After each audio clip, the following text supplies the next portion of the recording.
Hi, everybody, and welcome to this week's Truth Be Told, a show about all things local to Plymouth town government with me, your host and the town manager, Melissa Arrighi.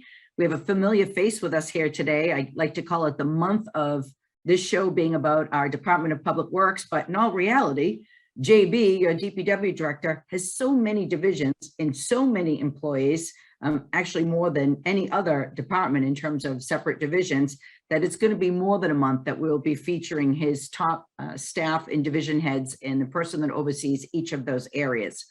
But before we jump to them, I just want to remind everybody, if you watch the show or you tell people to watch the show, and there's ever a topic that you would like me to cover, a subject matter you would like me to bring up, or a guest that you would like me to have on, please reach out to me at any of the available paths I have through email, calling me, texting me, whatever it is, and I'd be happy to cover that. So welcome, gentlemen. DPW Director JB, Jonathon Beder, is here with us again. Thanks, JB, for giving me this time every week. I know it's a huge commitment, and I think you have probably 5 more shows to do with me. And Nick is here. Nick Faiella is our, I still call you Superintendent of Parks and Forestry. Is that just a working title or is that official? Yeah, no, I am the Parks and Forestry Superintendent. Okay, I still love using Superintendent. I know I've heard some people say Director, but I prefer that. So I'm glad I got that right on the show. So Nick, the first thing I just want to jump into is, I don't know how often people see you on shows like this or on the local government channel. I certainly know that if we have an event happen in town and the news comes in, sometimes they're able to get you, and they certainly get JB all the time. But can you tell us a little bit about you, your background, and what brought you to Plymouth? Sure. I'm born and raised in Plymouth since day one. I started working for the town about 8 years ago. Before that, I was in the landscape build and design area, and I acquired a lot of knowledge of trees and shrubs and landscape, and I really wanted to bring that to the town for the public and to all the parks. And so I started out in the cemetery about 8 years ago. From there, I moved into the Parks Department or Parks Division. I became a foreman, and I'd fill in for the previous superintendent, Ted Bubbins, quite often, whether he was sick or on vacation. And I had a knack for it, and I had a passion for it. So when the job opened up, I applied for it, and the rest is history. Well, we were glad that you applied for it. And certainly anytime that JB's always been incredibly supportive about internal promotions, especially when we do have an employee that wants to learn, that wants to move up in the ranks.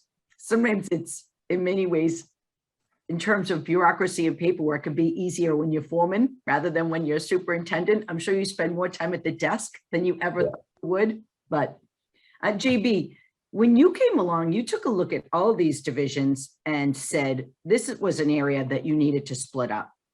Yeah, absolutely. And good morning, everybody. It's good to see you all. Yeah, I mean, and we talked about your last week's show, Melissa, when we split, you know, Teddy Bubbins used to be the old superintendent. We split that into Parks and Forestry and the cemetery and crematory. We talked about the cemetery and crematory last week.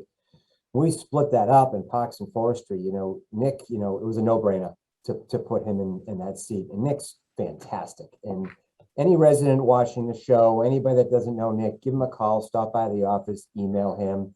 Anything to do with the parks, trees, any of the beautification stuff he's got going on. It's pretty interesting to have a conversation with Nick. It's just, you know, he's creative, he's forward thinking, motivated.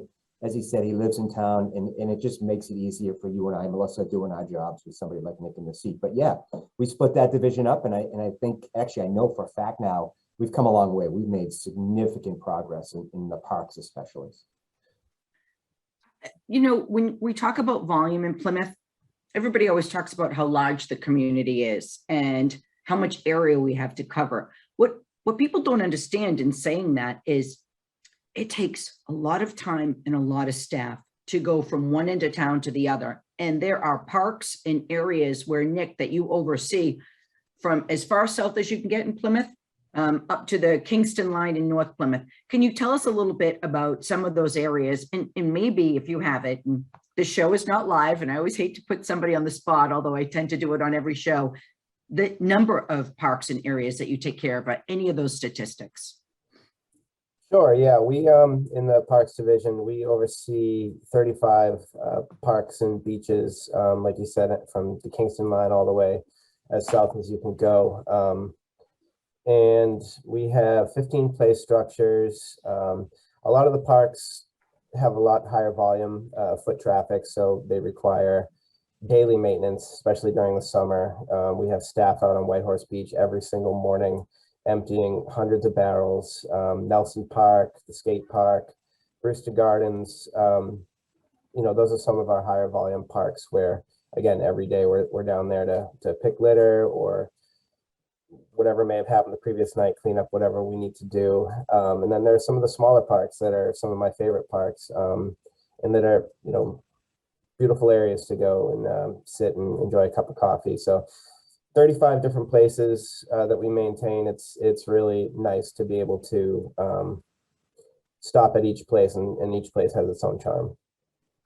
Now, when you look at your website, I'm not sure if you're the one that designed this map that's out there. And honestly, to all the viewers or anyone that watches the show, if you go to the town's website, go under departments, click on Parks and Forestry, there's an opportunity to look at a map that shows you each park name, 35, like Nick said, from Emerson to the Training Green to Sirico Playground. I mean, there's some of these that as people look at them, they might know. Jackson Park, where's Jackson Park? Jackson Park, yeah, I think that's got to be updated. That's at the end of Newfield Street. I actually had a call from the public asking about that one, and I had to go out there myself and look at it. And I believe it's connected to the skate park. So I think that map just needs to be updated, but I believe it's part of the Holmes Park. It's pretty fantastic, though. I mean, if you wanted to travel around town and hit all these park areas, I mean, where's the Huntley Playground? Huntley Playground is, so you actually need to drive through Bourne to get to Huntley. It's off of Head of the Bay Road. You take a right into the neighborhood there, and you have to drive, like I said, through Bourne. You come back into Plymouth, and it's a small playground that I'd like to redo in years to come. But yeah, that's, I mean, as far south as you can get. Well, when we talk about parks, for the average person, you're thinking that you have to maintain the trees, you have to mow it, you have to keep it clean, change out the rubbish. But one of our responsibilities too is that playground equipment, because it ages and changes so quickly.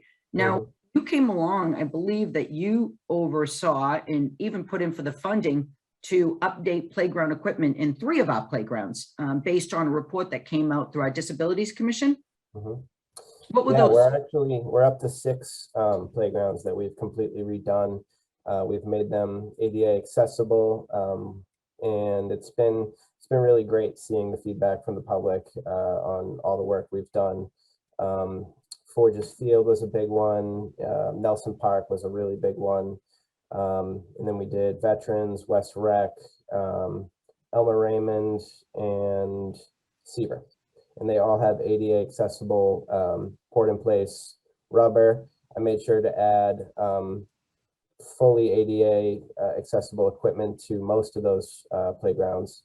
And it's, like I said, it's been really nice getting the feedback from the public. I know they really appreciate it. So that's what makes it worth doing.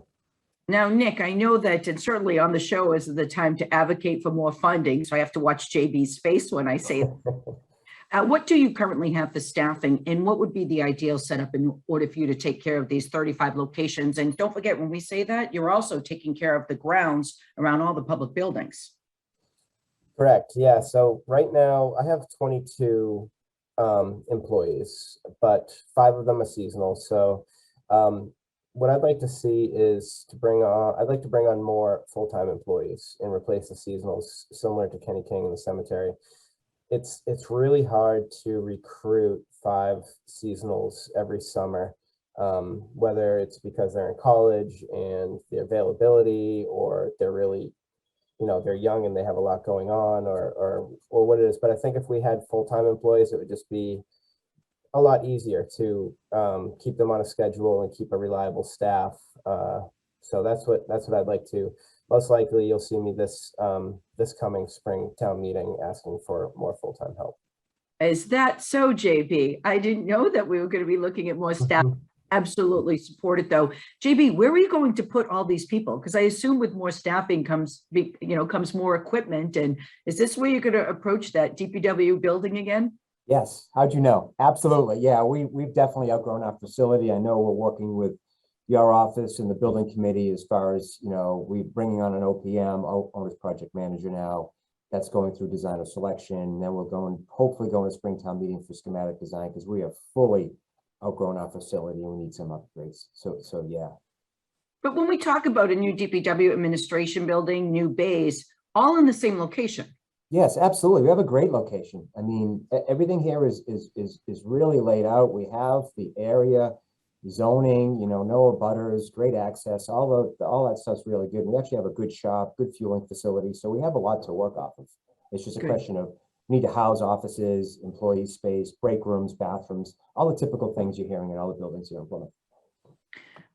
One of the things that surprised me when I worked in another community down the Cape, we would have hearings for the removal of trees. And sometimes they were quite, maybe not contentious, but certainly a spirited debate would ensue. You are officially a tree warden, is that correct, Nick? And I serve as the tree warden for the town, and I do still have tree hearings all the time, whether they're Zoom or at one of the rooms at Town Hall during one of the evenings. But any tree that is in question that is not a risk, I like to have a tree warden. I like to have a tree hearing just to make sure everybody's on the same page. so if it's rotting or diseased or is problematic, you can remove it without a hearing. Correct. But for just about any other tree in this community, so you must be holding tree hearings. Yeah, I wait for a few requests, and then I'll group them together and I'll hold a hearing. And the way it works is if anybody objects to the removal of a tree, it could be as simple as an email saying, I wish to not have this tree removed. Then the tree cannot be removed unless it goes to you or the board for their approval. The public would need to bring their concern on why they want to remove the tree to you or the board, and you could, override my decision. But otherwise, somebody shows up to the meeting, they used to pick apples from that tree when they were a kid, can't cut it down. Unless it's, there's a few other ways it could be removed. Trap roads going down, traffic easements, that sort of thing. But for most public trees, tree hearings would be required unless it's considered a risk. And I know in Plymouth, we have some streets that are so beautiful, but the trees through the years have grown so large that their root system has done damage to the sidewalks, yet the people in the area, they still want to keep those. You've probably run into that quite a bit. Oh yeah. Yeah, there's a few areas of town where the people really, the trees are part of their history, and we have to do what we can to repair the sidewalk, move the sidewalk, sometimes ask, private abutters if we could have a little piece of their land to move the sidewalk, and it will help save those trees. But yeah, no, there's a lot that people don't see that we have to take into consideration with every tree. I mean, we have hundreds of miles of public trees, so half the time we're pruning, half the time it's storm removal, and then half the time we're dealing with stuff like tree hearings and stuff like that. And you have to have a lot of equipment to do all this. And you sent me along some pictures. I think this, one of the ones you sent me was just a couple, I'm sorry. There was a piece of equipment in what I'm assuming is the Parks and Forestry Bay, as well as there is one of trucks in the bay. But who is this smiling employee that actually looks quite happy to be with us? That's Pat Boyle. He's my tree lead man. He is sharpening one of the saws. With all the weather we've had lately, we've had to do a lot of maintenance on our saws and on our chippers. We have 2 chippers as well. There's a picture of that. And then there's also another picture that you'll see is one of our new Kubotas, which we were approved for last year at town meeting. That goes out almost every day. That's a helpful piece of equipment. You can see the forks resting in the front bucket. We could use that for we're removing big logs or taking trees out of the back of a truck that might have a big root ball. But yeah, going back to the picture, that's Pat Boyle, and he's a happy guy. He's a nice guy. In some of these pictures you sent me, it looks like they're all trees that are getting ready to be planted. Yeah, so I'm really proud of that. That's a newly established nursery. It's next to the building here at 169 Camelot, but there's always been a nursery over there. But before, when Ted Bubbins was in charge of 4 different divisions, if you count cemetery and crematory as 2, he didn't have enough time really to focus on certain things. And when I got into this seat, I saw that space, and I wanted to reestablish it into a great nursery. And the forestry guys have a lot of passion too. So we all worked together. We dug up whatever was there, put it in new burlap, placed it. We've also been using some of the funds to buy smaller trees and grow them out there. I've got some fruit trees that we're growing that'll be placed out in North Plymouth at some point. But yeah, no, that's our nursery. We got drip line irrigation out there. It's really great. Something for the crew to be proud of. Yeah, I think so too. I'll have to check that out. Now, you were in a training last week, weren't you? Yes, I'm going through tree warden training. It's only every other year, so I haven't been able to get in until now. So far, I'm doing everything right, so that was exciting to see. But just a lot of great knowledge I acquired when I was out there last week out in Central Mass. But it's a few months long. I think it's 7 sessions, and I'm really excited. It's a nice place to meet other tree wardens and to really ask the questions that maybe I'm the only one that has, so yeah, it's a good course. I'm excited. One of the things that must come up is, I don't remember the name of the disease. I had asked you about it. Some of the trees were getting sick with a certain disease, and you had given me some information for one of my town manager's reports. I bet that must come up with this group, like as these kind of things. Yeah, that's the beech leaf disease on our beech trees, and it hasn't come up yet. We haven't gone out into the field. I'm definitely going to ask. Last I looked into it, they really didn't have a cure for that disease, or even a way to slow it down, like removal.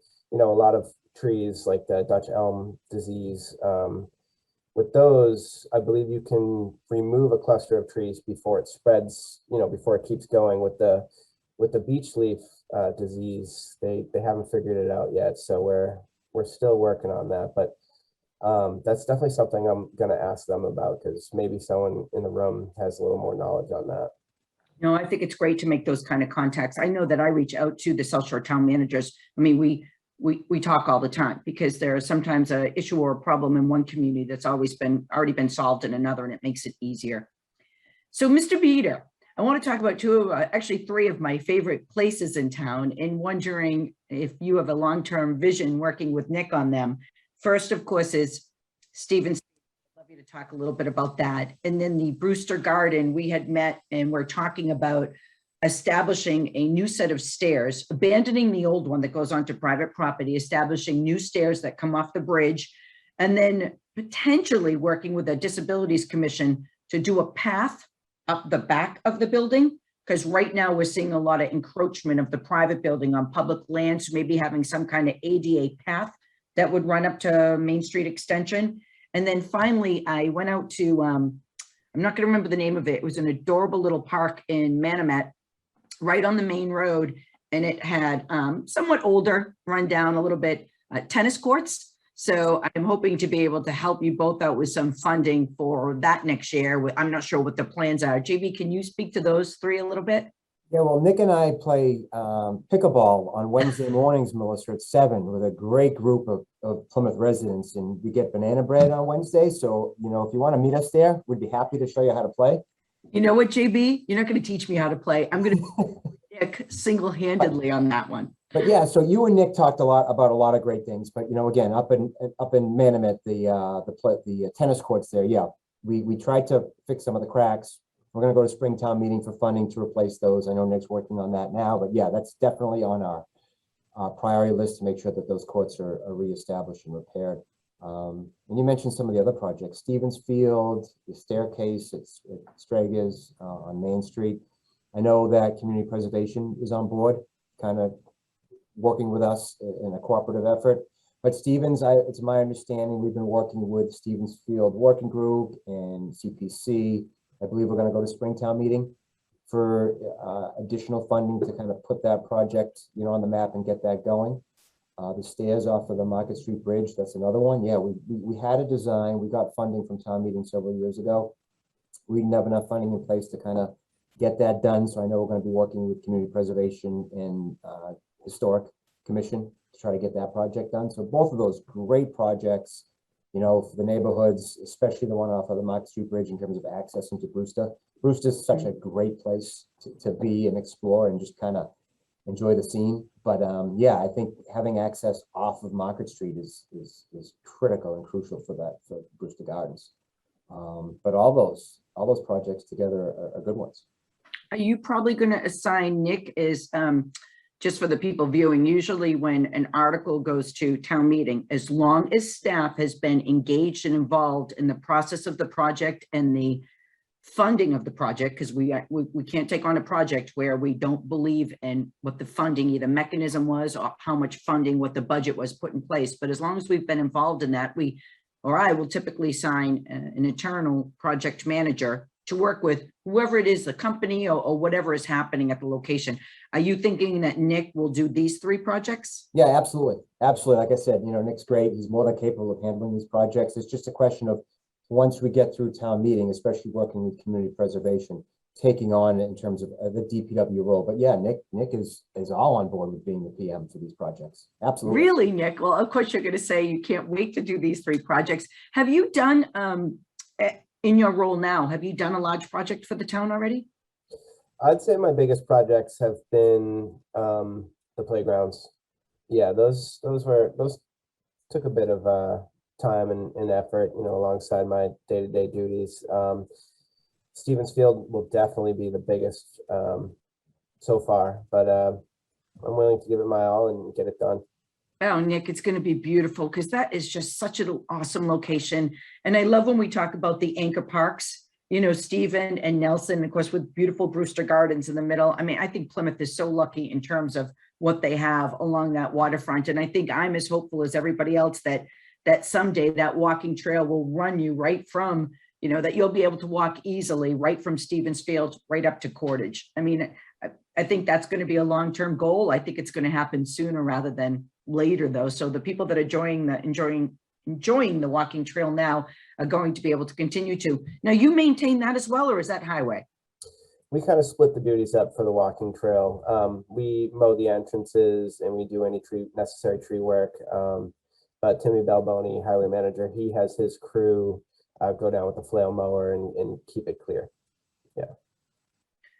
And if there's kind of one thing as you look down the road and like a longer term plan, because I know you've been here, you said, what, 8-9 years? We hope you stay with us for a long time. What is sort of your vision for Parks and Forestry? Do you have any other areas that you look at in town that you say, if I had the time, the money, and the staffing, this is something I'd like to do?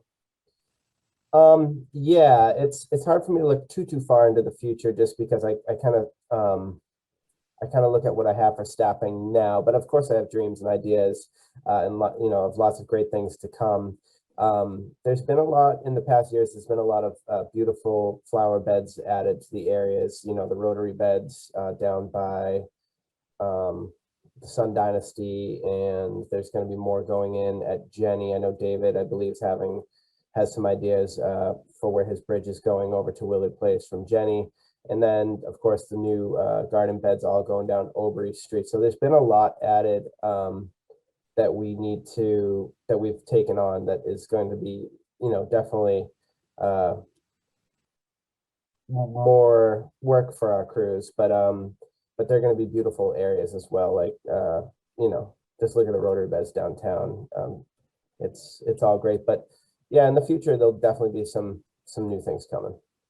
Well, I have to tell you, I know for many people, it might be an expense they don't want to see. And for other people, they love it. I'm one of the ones that love all the hanging plants that you put up and maintain all, summer into the, spring, summer, and a little bit into the fall. I just think that they look so beautiful as you drive down the street. So I'm hoping that continues. I know years ago that was temporarily cut from your budget. I'm glad that money went back in. And are you so ambitious that you think someday you would try and do those in your own nursery?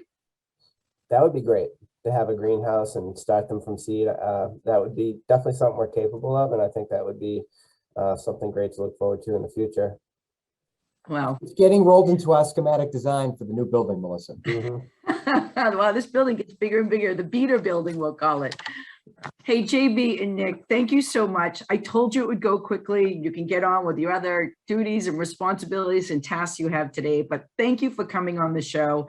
I really love being able to show the public each of the DPW divisions and how much work you get done for the community and really let them see your face and know who you are. So thanks again to both of you. And for our viewers, that's another episode of Truth Be Told.